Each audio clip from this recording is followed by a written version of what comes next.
What is crack-a-lackin', fellow thermonuclear AFers? I am Dan Favale coming at you with hopefully what is a brief podcast because it's going to be a dated podcast. I had some thoughts on the Damian Lillard trade news that I felt like we should, or that I should get off my chest. And it doesn't really feel like it warrants an emergency podcast because the situation is fluid, or like I said, he'll eventually be moved. But regardless, very quickly, if for some reason it's your first time checking us out, hit that subscribe button wherever you get your podcasts. We're on all platforms.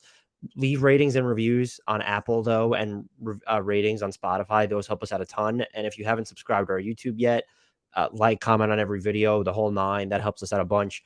Join our Discord. The link to that's in the podcast and YouTube description. We have merch. That is the best way you can support the show financially. We don't have a Patreon or anything, and I haven't really promoted the merch except for on the podcast. People have asked me where they can get it. The link is in the podcast and YouTube descriptions as well. So go check that out and let me know if you get one. We'd really appreciate it. And follow us on all the socials. TikTok and Twitter is at HardwoodKnocks, insofar as Twitter still exists by the time you listen to this, and at Hardwood_Knocks on Instagram. And with all that out of the way, if you've done all of those things, we'd appreciate word of mouth recommendations or just massive shout outs on your favorite social media platform, Twitter, whatever. I will engage in it. Let us know if you bring people to our Discord, just any way that you can help spread the word and help us continue to build the permanent community, not just the off-season community, because we do numbers in the off-season because of things like this, but the permanent community.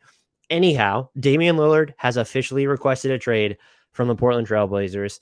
Not surprising. This was probably the most predictable outcome of when you're looking at any star situations. The James Harden opt-in and trade request or whatever, that was fairly surprising. This just felt like a long time coming. The Blazers were sort of spinning their wheels by saying, we're planning to build a winner around Dame, but all of their actions kind of prove the contrary in the sense that, no, you should not have traded, and I said this, you should not have traded Scoot Henderson or the pick that became Scoot Henderson or Shaedon Sharpe just for nothing, or just for the sake of moving them. But because you didn't show an inclination to make other moves, or you weren't willing to trade the pick before it became Scoot Henderson, or you weren't even open to trading Shaedon Sharpe after you first drafted him, it was very clear this organization was taking the longer term view. And I think that that's fine. It just runs totally divergent to what Damian Lillard's timeline is, as someone who is in his early 30s, has years left on his contract, but he doesn't have, he's coming off the best season of his career. That's great. But he has how many guaranteed years? 3 guaranteed years left on his deal, and then a player option in 26, 27. The timelines of Scoot Henderson and Shaedon Sharpe were never going to align with his, and the Blazers were extremely limited in moves and upgrades they could make without moving one of those two guys because of the way their pick is protected to Chicago. I do think Anthony Simons has become a little bit underrated of an asset, 3 years and at $25 million a pop left on his deal. Essentially, it gets up to 27.7. That's for someone who can hit off the dribble threes and play off the ball. I know he doesn't defend. He's made some incremental improvements as a passer. Yes, you could have theoretically attached stuff to Simons. I just don't know. It felt like the ceiling on their acquisition always would have been OG Anunoby. And I don't even know if that might even be too ambitious. And so this was a long time coming. Per Chris Haynes and Adrian Wojnarowski, Damian Lillard has requested a trade specifically to the Miami Heat. And I believe it was Chris Haynes over my colleague at Bleacher Report had this, that the Heat would consider building a package around Tyler Hero, perhaps Duncan Robinson, and draft picks. There was also the report from Ramona Shelbourne saying that Damian Lillard has deep respect for the San Antonio Spurs, who are completely, you talk about a team running towards the opposite end of the spectrum. They'd be interesting just because you do have Wembanyama. And so if you can they have all their own picks plus, just naming players, Devin Vassell, Keldon Johnson, Jeremy Sohan, Malachi Branham. They have guys. They just re-signed Trey Jones, and then they have all their own picks in addition to they have a fake, I call it a fake Charlotte first rounder because I don't think it's going to convey. They have Atlanta's 2025 first. They have Toronto's 2024 first, top 6 protected. They have Chicago's 2025 first. That's top 10 protected. They have swap rights with Atlanta. And then they have Atlanta's 2027 first, and then their swap rights. So they have all these picks that they can include. I would say realistically, you could include 3 additional first round picks on top of whatever you would offer your own. And so if you're pairing, in theory, Damian Lillard with Wembanyama and Devin Vassell, because Devin Vassell's extension eligible, I don't think Portland might want him, but I just don't know how highly they value him, knowing he's about to cost a bunch and they're beginning a rebuild. That's like a hell of a starting point. And if you're able to, if they just go the pure picks route, if that's what the Blazers want, where you're just giving up, salary placeholders and I mean, the Spurs still have cap space to work with, of course, but so you're giving them financial relief, maybe some expiring contracts or short-term deals when looking at McDermott or Devontae Graham to help grease the wheels of salary matching, and then just a bunch of picks, and you somehow, escape this with Jeremy Sohan, Devin Vassell, and Wembanyama along with Dame. That's something. But this leads me to my point, is that I could go through teams that should be making a play for Damian Lillard. Do you throw Philly in there? Is there some sort of like 3-team mega concoction where they have to give up Tyrese Maxey and Damian Lillard goes there, Harden goes to the Clippers? I mean, maybe, because Dame has Dame. I don't know if he has leverage so much as he's working with the Blazers. That's the reporting, is that they're going to acquiesce to him. And that's what makes this so, it's such a confusing thing for me to wrap my head around, because I generally am okay with players requesting trades and the trade demands. But we're getting to a point where you have Damian Lillard, who's a fantastic player, just coming off the best season of his career. He's in an organization that I do think on some level has failed him functionally on the court. And it's not, I saw people throwing around they could have traded CJ McCollum like a half decade ago. I don't know what the CJ McCollum trade was that they would have passed on. I think really some of their cardinal sins are, 2016 free agency, Neil O'Shea bombed to that. And then just also, and this does go to extend to Joe Cronin as well, but it's mostly the previous front office regime, is always sort of angling for those singles and doubles, where you gave up 2 first-round picks for Robert Covington. There was never the move that was super risky, where why weren't you involved on the first Kawhi Leonard sweepstakes or the first Paul George sweepstakes, because you weren't on his list of preferred destinations. So why wasn't there more of a gamble taken? I think that, aside from some pretty bad contracts being given out, they are still paying, I think, unless, no, wait, he might have finally come off the books. Andrew Nicholson has 1 more year left on the dead money that Portland owes him. So there were free agency missteps, and there weren't, I don't know if you look at it in some of their trades and say, oh, wow, they've made some really bad trades. There are ones that weren't great. I mean, you go back to like the Mason Plumlee one. Yusuf Nurkic turned into a good player. For them, it's more so that they failed to go the home run route. And I think the most aggressive deal they made was probably the Robert Covington one. I don't think it was the Larry Nance Jr. trade. Jeremy Grant, I suppose. But it's like you got to a point where you were trading a pick here, 2 picks there, and you never went for that mega trade. And I think that is probably what comes back to bite them. And so to Damian Lillard's credit, he's been with them over a decade, and he's played fantastic over that span. He is one of the best offensive players that we have ever seen, like one of just the most deadliest shooters that the league has ever seen. And I think he's added a lot to his scoring and playmaking armories over the years. And so, yes, you can make the case. I'm fine with the trade request. Like, they are heading in a different direction. He has given a decade plus of his life to this franchise. At the same time, these trade demands have by and large just become so anticlimactic because, and Bradley Beal's a different discussion. The Blazers gave him the no trade clause, but when you have someone with 3 years, technically 4 years left on their contract, being able to not only dictate where they go, but for how much, to where the Heat, you have to start to wonder, are they even going to give you their best offer for Damian Lillard? That would be, let's say, so Tyler Hero, Jaime Jaquez, and then 2 first-round picks they can give up to with 2 first-round swaps. I think if he goes to the Heat, I'll be shocked if they even give up that much, and there might need to be some other money involved there. Because Damian Lillard even mentioned, I can't remember what podcast it was from, but there was a clip going around a while ago that he could ask for a trade, but that team who's acquiring him is going to have to give up a bunch of assets to get him. And so are you necessarily leaving for a better situation? And that's a fair way to look at this, but it's also just like, well, okay, that's kind of what when you're looking at like Lillard specifically, like the leverage he has, it's unique, but it's also just like ill-timed, or it feels like it shouldn't be there if he's going to limit them to, having a deep respect for the Spurs. I get it, but that just sort of feels like him or his camp, or just a way of framing it as, oh, we gave them more options than just Miami. And I know some people said Brooklyn is on there, but these trade requests have so often come down to there's one or two teams, and they're going to end up on one of those two teams. They're not very compelling. They're anticlimactic. And now it seems like we're getting to the point where, and it's not, I don't think players are getting smarter. Maybe they're getting smarter with how they apply their leverage. I think players always understood the asset opportunity cost that teams would give up to get them. And so they should in this position. Like Damian Lillard, if the Blazers are saying, yeah, we'll just work with you, or it's within Damian Lillard's rights to say, I only want to go here and here, and I don't want them to have to give up. He doesn't want them to give up Bam, Jimmy Butler, or Caleb Martin, I think the report said.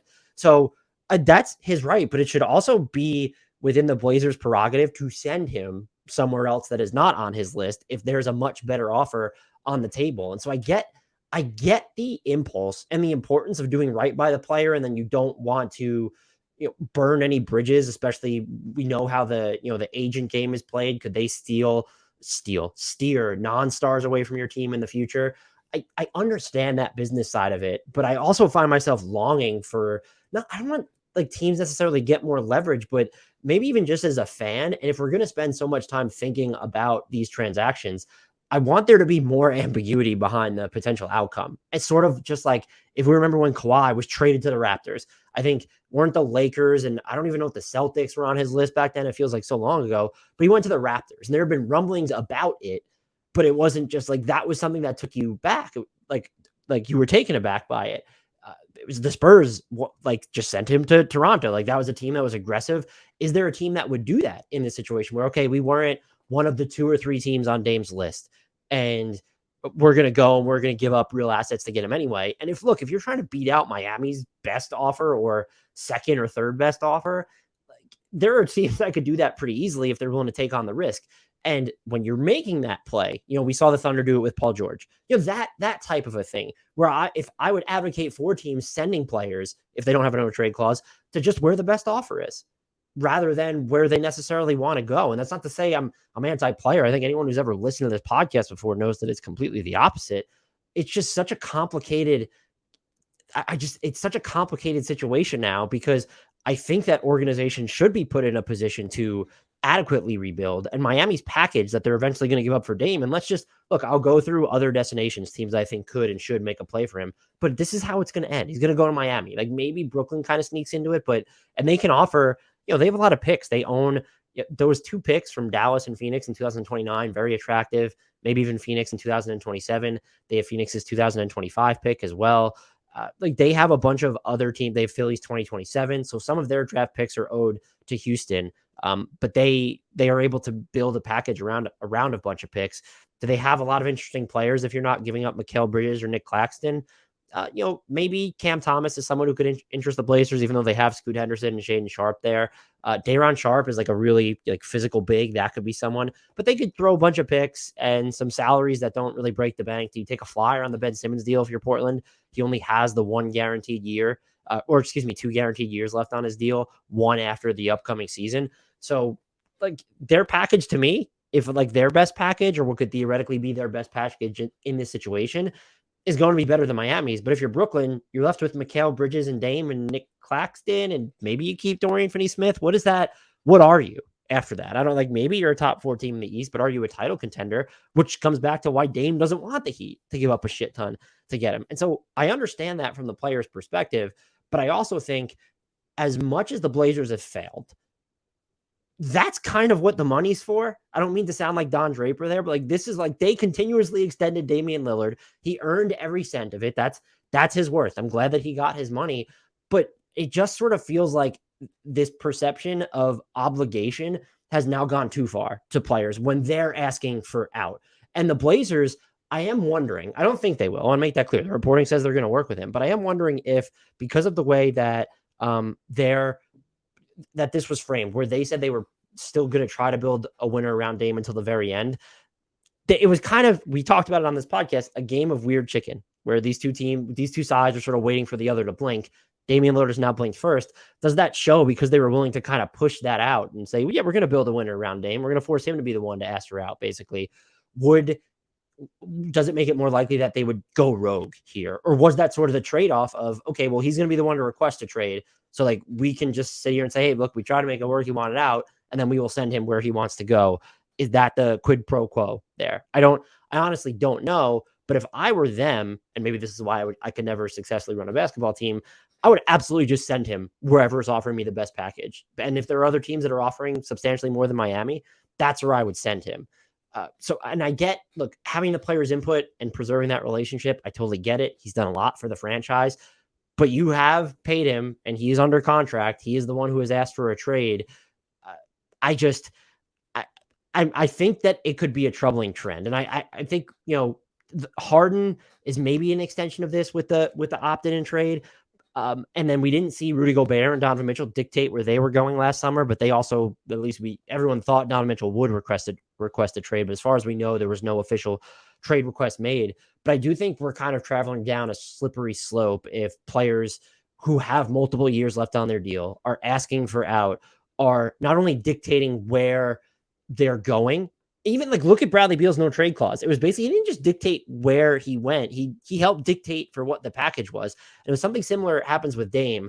And if this becomes just some sort of a trend, I just think I don't think that's great for the league. And we have to wait and see what the outcome is on this. I'm not trying to make an example out of Damian Lillard. This is just something I've been thinking about. And the Bradley Beal trade, ironically, was like kind of the genesis of it for me. Where I think I thought about it a little bit, but like I really started to think about it now because I remember applauding.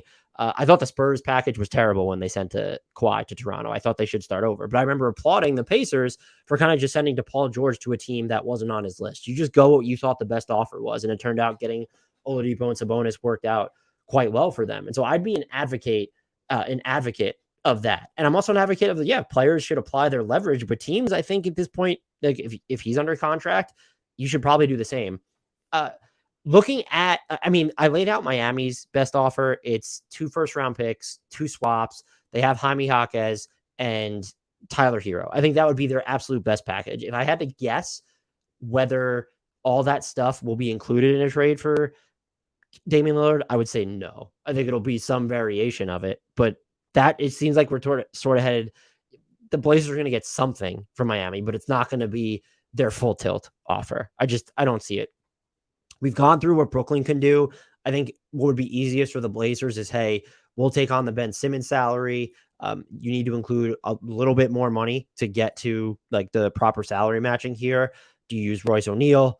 Do you use Patty Mills? You take 2 players, let's say, and then you just want maybe look at Cam Thomas and Day'Ron Sharpe just as sort of not throw-ins, but flyers. So that, and then just like the picks. And the ones I would prioritize are how many of the Phoenix in 29, Dallas in 29, Phoenix in 27, and Philly in 27. Are you like those 4 picks? I don't think you would get them all, but I'm prioritizing as many of those picks as I can get. Going through the rest of the teams in the league, Hawks, no, they have Trae Young. Boston would have been interesting before the Porzingis trade, I guess. But they also they have a bunch of picks. They have all their own picks that they can include. Plus that Golden State in 2024. And their matching salary, I guess you use Brogdon and Derek White there, or Robert Williams might interest Portland. So you could go that route. I just don't. They already kind of shook things up with Kristaps Porzingis, and you are invariably going to make yourself you've given up. You would get more passing from Dame. You've given up playmaking and defensive versatility in the Marcus Smart trade. You would be giving up even more defensive versatility as part of any Damian Lillard trade. I don't like the Jaylen Brown for Damian Lillard swap. That would have to be 3-team. I hate it for both sides just because you're going to have to pay Brown if you're Portland and you're just starting a rebuild. That's just weird. Already went through Brooklyn, Charlotte. No, Chicago might love to get into it. They just don't have the assets. I don't know why the Blazers want anything built around Zach LaVine. Cleveland, no, they already have guards. Dallas, no, with Kyrie and Doncic there. Denver, of course, no. I would love, by the way, as long as if we're here, I want a high-profile player, just be like, send them to the basketball nerd destination where it's, I want to go to Denver. And in this case, Denver would probably say no. I guess they would consider moving Michael Porter Jr. For Damian Lillard, but you have Jamal Murray. I'm just saying, I want to go to Denver or I want to go to New Orleans. I want a player of Damian Lillard's caliber to just say that. But yeah, Denver is a no-go. Detroit with Cade and he would be super interesting if you could keep Cade, but I doubt they're giving up Jaden Ivey and Ausar Thompson. Houston, no, they just signed Fred VanVleet to a whole bunch of money. Golden State, it'd be really funny. Chris Paul, and to get the Dame salary, you would probably need Kevon Looney and Kuminga, or Kuminga and Moody. That you get close to it. Yeah, that might get you there. So it'd be Chris Paul, Moody, and Kuminga picks for Damian Lillard. That would be bring him home. You're going to pair Chris Paul with Damian Lillard, so why not pair Damian Lillard with? You're going to pair, Chris Paul with Steph Curry. Why not just pair Damian Lillard with Steph Curry? That'd be funny. Indiana, no, they have. Shout out to Bruce Brown for getting the bag still. The Clippers, I'm sure they'd love to have Damian Lillard, maybe even instead of Harden. You give up 2 first-round picks and then salary filler, and I don't think, I don't see that one. They just don't have enough. Do you like their package more than Miami? If it was Terrence Mann and 2 firsts and then just salary, I might like that more than Miami's. I'm not gonna lie. The Lakers, they just can't do it. We don't even need to waste our time on it. Memphis, no, they have Jaden Ivey and Derrick Rose there and Marcus Smart. Miami, we ran through. Milwaukee's kind of interesting, but you would have to build something around Drew Holiday, and then you could trade 1 first-round pick and Marjon Beauchamp. I just don't know why Portland would be interested in that unless you can reroute Drew Holiday to a third team that sends Portland a bunch of stuff. Would you prefer in a vacuum what Miami can offer, though? Tyler Hero and 2 firsts is the framework, or Tyler Hero 2 firsts and Jaime Jaquez versus Marjon Beauchamp, whatever Drew Holiday could net you in 1 first-round pick. You probably prefer Miami's there. Dame in Minnesota would be kind of interesting. They just don't have the pick equity if you get involved here. If you put Jaden McDaniels on the table, maybe things get interesting, but no. The Pelicans, I wouldn't mind him in New Orleans. I don't know what the offer is there. You're not getting Zion for Dame. At least I don't think so. You're not getting Brandon Ingram for Dame either. It's just, you'd be getting a whole bunch of picks. And so if it was your salary filler is Jonas Valanciunas or CJ McCollum, and you also have Larry Nance Jr., it's like you can get to the money with CJ McCollum and another smaller time player. Like, would you give up Dyson Daniels for Damian Lillard? I don't know if you're not giving up Trey Murphy at this point, I don't think. So if it was CJ McCollum and Dyson Daniels, or if it's Jonas Valanciunas plus, it takes a lot to step out of your way there without CJ. So if it was CJ and Dyson Daniels and picks, I probably wouldn't hate it. They would just be really hysterical to see CJ McCollum get traded for Damian Lillard. The Knicks, everyone's going to link them. I don't want to see them get Harden. I don't want to see them get Dame Lillard when you have Jalen Brunson there. That would be a very exciting backcourt. OKC, that's the other thing. I want to be traded to OKC. Like, I want that trade request from Damian Lillard, because you know what? I know that they have Case and Wallace and Josh Giddey. Damian Lillard and Shai Gilgeous-Alexander and Chet Holmgren and Jalen Williams. Could you get out of that deal by keeping all 4 of those guys? You have Giddey, you have Case and Wallace, you have Ousmane Dieng. They also don't.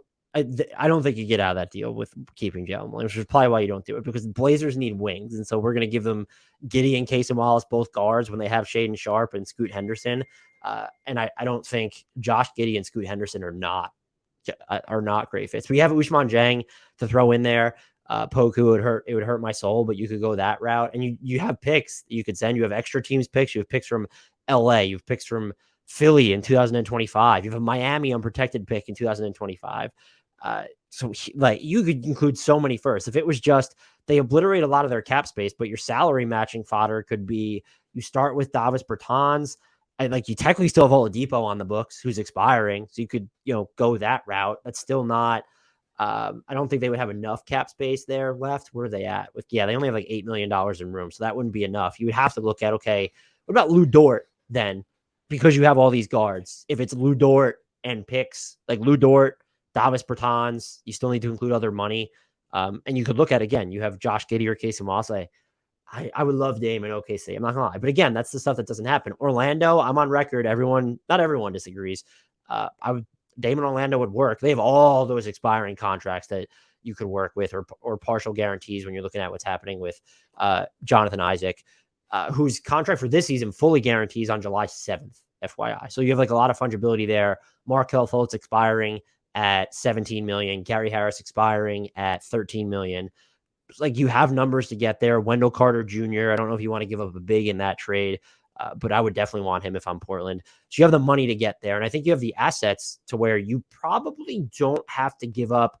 If you're just trying to beat the Heat's offer, you don't have to give up Paolo Banchero, Franz Wagner, or Anthony Black, but you definitely don't have to give up Banchero or Franz Wagner, and which is big. But you could, build stuff around Jalen Suggs. You could and if you have to include Anthony Black, you also do have Jet Howard, and you have future picks still all your own, plus Denver's 2025 pick. You can make some interesting offers here without really touching the core of your team. Philly, it's just Maxey and Tobias Harris is kind of the framework there. But can you work something 3-team wise? Is James Harden going out? Phoenix is done, I assume, in trading for big names. Sacramento, that'd be that's like way too much of like Dame in Sacramento's offense with Fox and Sabonis would be kind of fun. I don't think they have the pick equity when you're looking at it. It would be Keegan Murray. And yeah, so no. The Spurs, look, I would do it. I already mentioned to them. I don't know what it would take, but if you're keeping Devin Vassell and Wemby and Jeremy Sohan as part of this deal, I mean, you would still have Trey Jones there. I was like, you just use between Keldon Johnson, other salaries. Would you be willing to include? You're definitely going to include Blake Wesley or Malachi Branham if the Blazers want them. Would you be, if push came to shove, would you give up? I think Jeremy Sohan would be sort of the sticking point there. I don't know, but they have so many picks they could give. And so if it was just like, I don't know, let's 3 first-round picks plus Keldon Johnson and then other salary, is that beats the Heat's offer? Does it not? Even if it's a 4th first-round pick, maybe it's protected. At that point, if you're San Antonio, you don't even have to give up any of your own. If they really wanted to win the press conference, you could include the Charlotte pick, you have the Toronto pick, and then like you have Atlanta's, like an Atlanta first in 2025, and then the Chicago first. That's 4 right there, technically. So you just include like really easily 4 first-round picks, none of which are your own, and you would still have Atlanta's 2027 in your back pocket. So you could go up to 5, really, without leaving like this huge dent in your asset base. Dame in Portland makes a ton of sense. In Toronto, makes a ton of sense. I have no idea what they're giving up to get him at this point. Like, they're not going to, maybe they would still have interest in Anunoby and Trent, and then picks is the deal. I don't think you'd want to give up both those guys for Dame. And he's like, you lost Fred VanVleet now for nothing, which is just, regardless of how you feel about that contract, losing Fred VanVleet for nothing after basically losing Kyle Lowry for nothing in that sign and trade, after losing Kawhi Leonard for nothing, just a lot of weird series of, failed asset preservation issues in Toronto, FYI. But he would be, I mean, if you had Pascal, Scotty Barnes, and Damian Lillard, that's a team. Utah, I kind of love him in Utah, I think. If you don't have to give up Lowry Markkanen, and it's just a whole bunch of, like, you have all the picks from Cleveland and Minnesota plus your own. I think they have an OKC, or no, they're trading they have a 2024 first going to OKC. You could just offer so many picks. They have a Lakers pick. Don't forget in 2027, top 4 protected. They've got lots of picks. And you also have like Keontae George, Taylor Hendricks, Bryce Sensabaugh. I would not trade Hendricks in this deal.